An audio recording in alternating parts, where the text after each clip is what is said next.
ప్రధాన దూత శబ్దముతోను దేవుని బోరతోను పరలోకము నుండి ప్రభువు దిగి వచ్చును. అందరూ చెప్పండి అమ్మా. ఆర్భాటముతోను ప్రధాన దూత శబ్దముతోను దేవుని బోరతోను పరలోకము నుండి ప్రభువు దిగి వచ్చును. ఎందుకు ఆర్భాటం చెప్పండి? ఇప్పుడు ఆర్భాటం దేనికి? దేనికంటుంది? 3 విషయాలు చెప్పాను కదా. ఆర్భాటం దేనికి? చనిపోయిన వారు లేవటానికి. అదిగో క్రీస్తులో ఉండి చనిపోయిన వారు లేవబడ్డానికి అని చెప్పాను. రెండవది ఏంటది? ప్రధాన దూత శబ్దం. అది దేనికి? అపవాది మరణను పాపక్షమాపణ కలిగిందా లేదా అనేటువంటి మళ్ళీ నిరుత్సాహపరిచి మన లోకంలో కలుపుకొని ఉండటం కొరకు ప్రధాన దూత వచ్చి మనకు సహాయము చేస్తాడు. అందుకు ప్రధాన దూత శబ్దం. మూడవది ఏంటది? బోరధ్వని. బోరధ్వని ఎందుకు? మనము మార్పు పొందడం కొరకు. ఇప్పుడు మన స్వభావం మారితే రేపు ఆయన స్వరూపం మనకు వచ్చింది. ఇప్పుడు మన స్వభావం మారకపోతే రేపు ఆయన స్వరూపము మనకు రాదు. మన స్వభావం ఏంటి? ఇతరులను చూసి వేలు పెట్టే చూపే స్వభావం, అది మారాలి.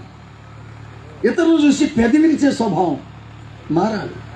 ఇతరులను చూసి గుసగుసలాడే స్వభావం మారాలి. ఇతరులను చూసి తల ఊపే స్వభావం మారాలి. విమర్శించి కక్ష, క్రోధము, అసూయ, ద్వేషం ఇలాంటిది. నువ్వు ఆ మతం, నేను ఆ మతం, నువ్వు ఆ కులం, నీది కులం, నీది ఆ గోత్రం అనేటువంటిది మన స్వభావం ఉందే, మారాలి మనకి. ఎప్పుడైతే మన స్వభావము మారుతుందో రేపు బోరం రోగినప్పుడు మన స్వరూపం మారుతుంది. 3 విషయాలు అయిపోయినాయి కదా. మళ్ళీ చెప్తున్నా. రాకడలు 3, సంభవాలు 3, తర్వాత జరిగేటువంటి సంఘటనలు 3 సంఘటనలు. 1, ఏదెను తోటలోకి ఆదాము వచ్చినప్పుడు, ఏదెను తోటలోకి దేవుడు వచ్చినప్పుడు ఆదాము వస్త్రములు పోగొట్టుకొని దిగంబరుడయ్యాడు. ఎప్పుడైతే వద్దన్న పండు తిన్నాడో అతడు దిగంబరుడయ్యాడు.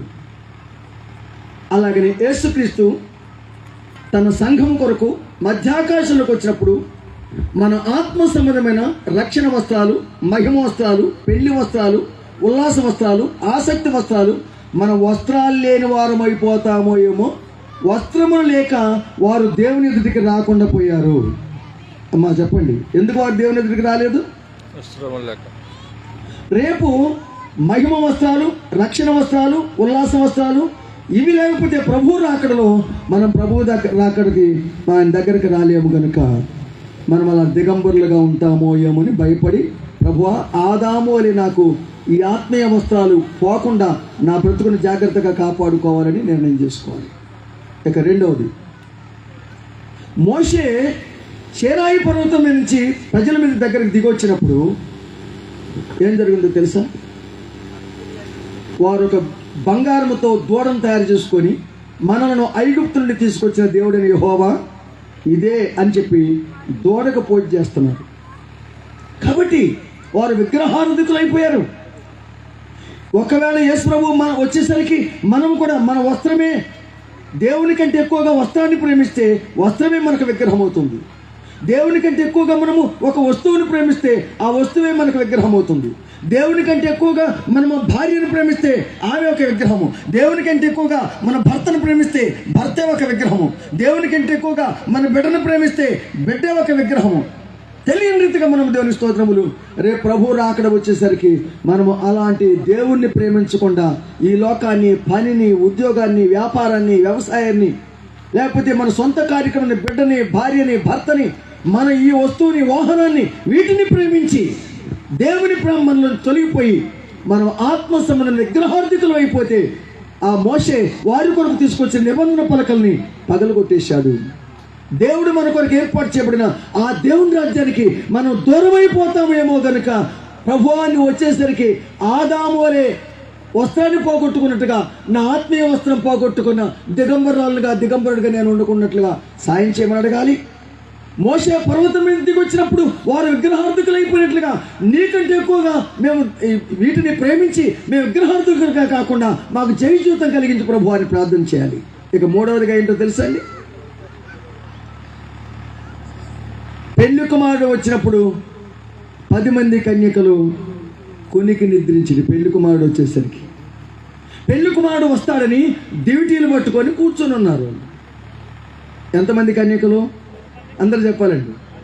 10 మంది కన్యకలు. పెళ్లి కుమారుడు వస్తాడని ఎదురు చూసిన కన్యకలు ఎంతమంది? 10 మంది కన్యకలు.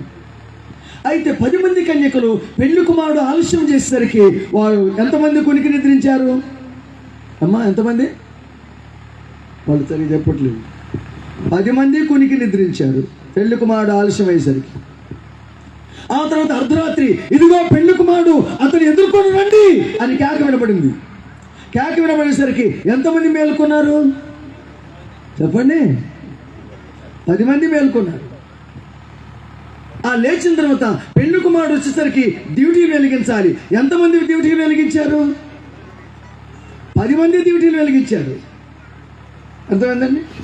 అయితే ఇప్పుడు ఎంతమంది పెళ్లి కుమారుడితో పాటు లోపలికి వెళ్ళారు? ఇప్పుడు చెప్పండి. ఇప్పుడు దాకా 10 అనుకుంటూ వచ్చి 5 మాత్రం లోపలికి వెళ్ళారు. ఎందుకో తెలుసా? 5 డ్యూటీలు వెలిగించారు కానీ అవి ఆరిపోయినాయి. కారణం నూనె లేక. కాబట్టి సిద్ధపాటు లేక మీరు కొంచెం పోయండి అన్నారు. మీకు మాకు చాలదేమో, అమ్మేవారి దగ్గరికి వెళ్ళి కొనుక్కొచ్చుకోపోండి. వాళ్ళు పోయారు, వచ్చారు. వచ్చేసరికి ఇంతటితో ఉన్న 5 పాటు లోపలికి వెళ్ళారు. తలుపు మూయబడింది, తలుపు తట్టారు. అయ్యా మేము వచ్చామంటే మీరెవరో ఎరగదు. కాబట్టి ఒకవేళ ప్రభువా పెళ్లి కుమారుడు వచ్చేసరికి ఆ 5 కన్యకలు సిద్ధపాటు లేకపోవటం బట్టి వారు ఎలా వెలుపల ఉన్నారో, నా జీవితం మీరు మేఘారూఢే వచ్చినప్పుడు ఆ 5 కన్యకల వలె వెలుపల ఉండే స్థితి నాకు కాకుండా సిద్ధపాటు కలిగిన జీవితాన్ని నాకు కలిగించు ప్రభు అని మనం ప్రభువుని వేడుకోవాలి ఇప్పుడు. కాబట్టి దేవుడు తన కార్యము జరిగించడానికి దేవుడు సిద్ధంగా ఉన్నాడు. అందుకని ఇదిగో ఆయన మేఘారూఢుడే వచ్చుచున్నాడు. ప్రతి నేత్రం ఆయన్ను చూచును, ఆయన్ని పొడిచిన వారు కూడా చూస్తారు. భూజనులందరూ ఆయన్ను చూసి రొమ్ము కొట్టుకుంటారు. ఆయన ఈ క్షణమో ఏ క్షణం వస్తారో తెలియదు. కాబట్టి రాకడలు 3, సంభవాలు 3, సంఘటనలు 3. నేను అవాదాములు ఏదైనా తోటలోకి ప్రభు వచ్చినట్టుగా ఆ సంఘటనలు నేను వస్త్రాలు పోగొట్టుకున్న వ్యక్తిగా ఉండొద్దు. నేను పర్వతం మీద నుంచి మోషే దిగి వచ్చినప్పుడు విగ్రహార్థికులు అయిపోయినట్లుగా మేము నిన్ను మరిచి మేము మా కలిగిన దాన్ని మేము మురుసుకుంటూ జీవితాన్ని గడిపేటువంటి నీ రాకడికి సిద్ధపడలేని జీవితం మాకు వద్దయ్యా. ఆ 5 బుద్ధి లేని కన్యకల వలె మేము సిద్ధపాటు లేని, నూనె లేని సిద్ధపాటు కలిగిన జీవితం నాకు వద్దు. నువ్వు మాత్రం రావడం ఖాయమే. నీ రాకడ కొరకు నేను సంసిద్ధత కలిగిన వ్యక్తిగా ఉండడానికి నన్ను సంసిద్ధపరచు ప్రభు అని వేడుకుందామా? కళ్ళు మూసుకోండి.